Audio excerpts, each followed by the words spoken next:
Okay. सो कल हमने wave form display पढ़ा था कि वेव फॉर्म कैसे डिस्प्ले होता है, ठीक है ना।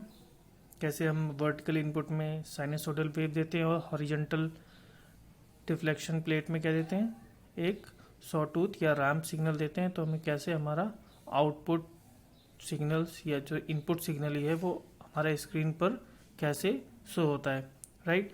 तो आज हमें इसकी थ्योरी देखनी है, लेकिन इससे पहले थ्योरी तब तक समझ में नहीं आएगी जब तक आपने ये लेक्चर अटेंड नहीं किया होगा, इसका वेव फॉर्म डिस्प्ले वाला। सो ओके, उसको पहले ज़रूर अटेंड करिए, फिर इसके बाद हम डिस्कस करते हैं थ्योरी के बारे में। ओके, सो साइड में रख लेते हैं।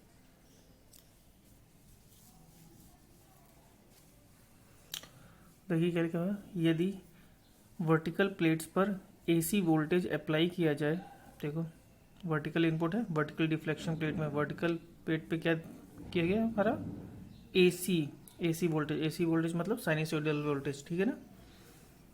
एसी वोल्टेज अप्लाई किया जाए तथा हॉरिजॉन्टल प्लेट्स पर कोई इनपुट ना दिया जाए। देखो ये कौन सी बात करें, कल भी समझाया था, ये हमने वेव फॉर्म देखा था। हमने क्या कहा था, अगर हमारा सिर्फ वर्टिकल प्लेट्स पर क्या दे दिया जाए, साइनसोइडल वेव दी जाए, सिर्फ साइनसोइडल वेव हमारे किस में, वर्टिकल इनपुट में दे दिया जाए, वर्टिकल डिफ्लेक्शन प्लेट पे, ठीक है ना।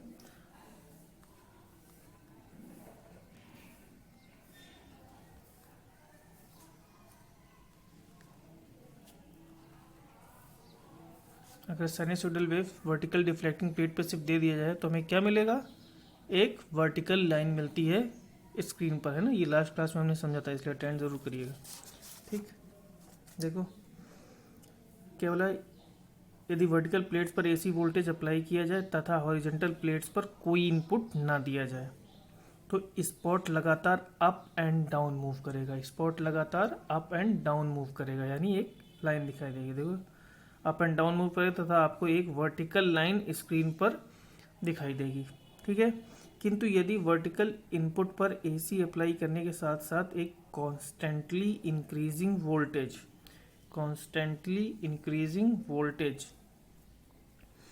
अर्थात रैम्प और सॉटूथ को हॉरिजॉन्टल प्लेट पर अप्लाई किया जाए तो स्पॉट वर्टिकल मूवमेंट के साथ साथ हॉरिजॉन्टल मूवमेंट भी करेगा, ठीक है ना। देखो हॉरिजॉन्टल मूवमेंट के साथ साथ वर्टिकल मूवमेंट भी करेगा। ये देखो हॉरिजॉन्टल भी मूव कर रहा है और वर्टिकल भी, आगे भी बढ़ रहा है और ऊपर भी बढ़ रहा है सिग्नल, है ना। आगे भी बढ़ता जा रहा है और ऊपर की ओर भी बढ़ता जा रहा है।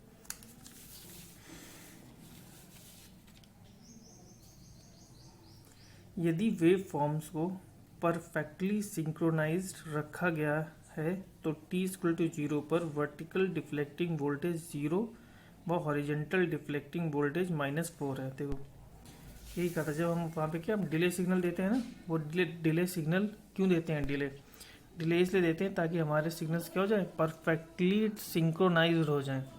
देखो ये सिंक्रोनाइज है, मतलब माइनस यहाँ का, जहाँ से ये इंक्रीजिंग ऑर्डर पे होना चाहिए, इसका इंक्रीजिंग ऑर्डर और इसका इंक्रीजिंग ऑर्डर दोनों सेम टाइम पे होना चाहिए। देखो t=0 पर ये भी इंक्रीज करना चालू हुआ है और t=0 पर ये भी इंक्रीज करना चालू हुआ है।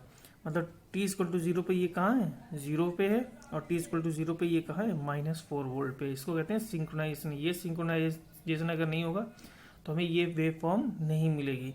ये हम कल समझ चुके हैं, ठीक है ना, कि अगर ये सिंक्रोनाइजेशन नहीं होगा तो ये वेव फॉर्म, जाहिर सी बात ये नहीं मिलेगी, कुछ और ही मिलेगी।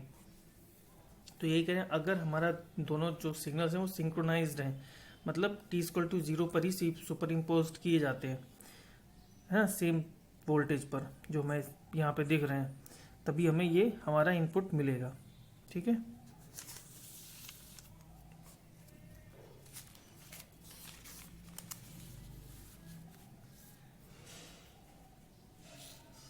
अब देखिए हॉरिजॉन्टल डिफ्लेक्शन सेंसिटिविटी को 1 सेंटीमीटर पर वोल्ट मानते हुए, जैसे ये हमारा हॉरिजॉन्टल डिफ्लेक्शन दे रहा है, ठीक है ना, हॉरिजॉन्टल डिफ्लेक्शन, तो वोल्ट में -4 -3 -2, तो हमने लेट सपोज क्या करके रखा है, इसमें क्या है, एक ब्लॉक 1 सेंटीमीटर का है और 1 सेंटीमीटर इक्वल टू कितना है, 1 वोल्ट, तभी तो 1 2 3 4 वोल्ट था, ठीक है ना।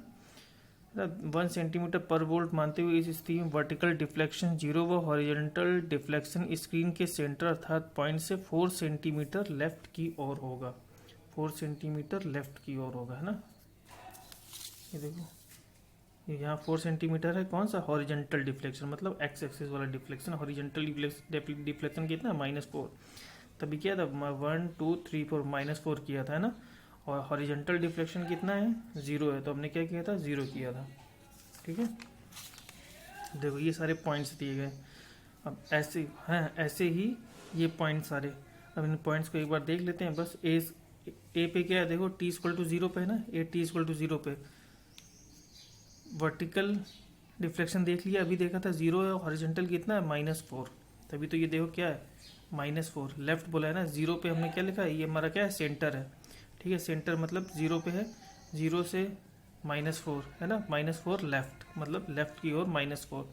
फिर b कितना है, 0.5। देखो ये b कितना है, ये 0.5 पे क्या है, b है। देखो वर्टिकल कितना है, 2.8 और हॉरिजॉन्टल कितना है, -3। देखो वर्टिकल कितना है, 2.8 अप, 2.8 अप और -3 लेफ्ट, 1 2 3 -3 लेफ्ट, बी पॉइंट है ना। इसी तरीके से देखिए सी को, देखिए 1, देखो सी है, सी क्या है, 1 है।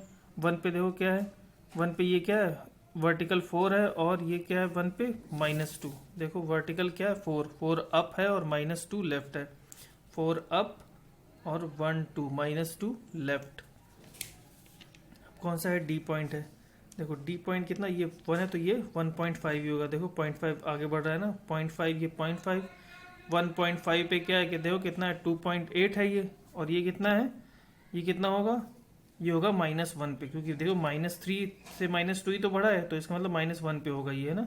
-1 पे डी होगा, तो वही देखो डी 1.5 पे 2.8 अप एंड -1 लेफ्ट। अगेन ई पर क्या है, ई पर देखिए, ई पर ये क्या है, ई पर यहाँ पर ये भी 0 है और ये भी 0 है। तो देखिए ई पर 2 टाइम का 2 मिलीसेकेंड और 0 और 0 पर ही है ना। इसी तरीके से हमारा फिर एफ भी है। देखिए एफ ई हो गया, और एफ देखो ये किस में था, 0.5 पे था ना, तो ये कितना है, 1.5 पे। 1.5 पे कितना होगा, -2, ये 2.8 था ना बी, देखो बी 2.8 था, तो ये एफ पे कितना हो रहा होगा, मतलब ये देखो यहाँ पर ई एफ होगा, ई एफ जी, और ये कितना होगा, एच होगा। ठीक है ना, तो ये ई एफ जी एच, तो यहाँ पर एफ पे कितना होगा, ये -2.8 होगा। ठीक है ना। इसी तरह फिर देखो एफ पे 2.5 -2.8 डाउन एंड 1 राइट बोला गया है।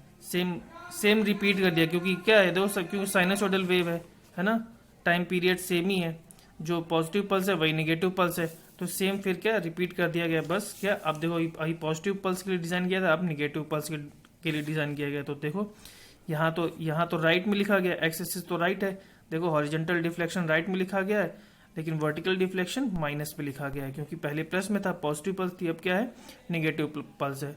ठीक है ना, तो बस यही आपकी थ्योरी थी। ठीक है, इसके लिए आपको इसके पहले क्लास करना बहुत ज़रूरी है। अगर इसके पहले क्लास समझ में आ गई होगी तो फिर थ्योरी में कुछ भी नहीं है, सब आप बिल्कुल क्लियर हो गई होगी। राइट, चलो ठीक है फिर, ओके, थैंक यू।